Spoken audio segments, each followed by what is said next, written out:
Fala aí pessoal, tudo bem? Aqui quem tá falando é o Tim Douglas XD e na vídeo de hoje eu estou ensinando a vocês a como estar acelerando a sua internet com o Simple Net Speed, um programinha muito bom.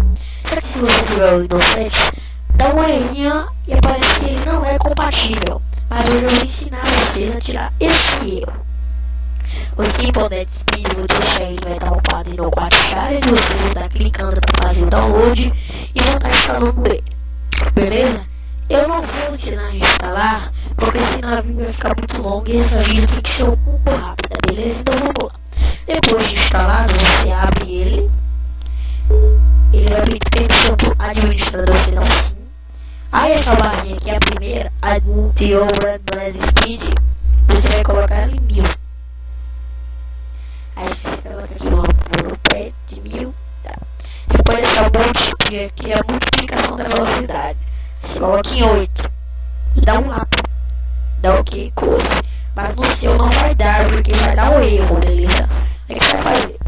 Você vai nele, vai clicar com o botão direito, vai nas propriedades, vai aqui em compatibilidade, e isso não vai estar marcado. Aí você desmarca isso tudo. Só deixa esse executar esse programa como administrador. Marca essa caixinha aqui e coloca o Windows XP Service Pack 3. Aí dá clicar, dá ok. Pronto, galera. Você pode abrir seu Simple Net Speed tranquilo, colocar em 1000.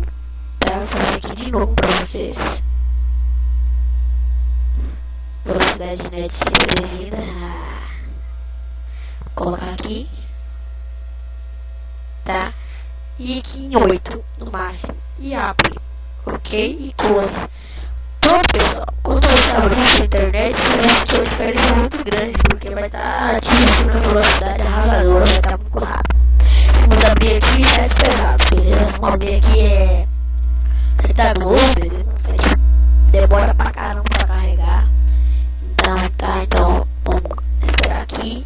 Ó, carregou bem rapidinho. Vamos abrir o msn.com. Esse site do MSN. E também demora a berça para carregar, beleza? Então vamos ver quanto tempo demora para carregar. Olha, galera, como tá rápido. Então, galera, é isso. O vídeo tá terminando. Por favor, dê um joinha no vídeo se você gostou. Inscreva-se no meu canal. Então foi isso, galera. Valeu!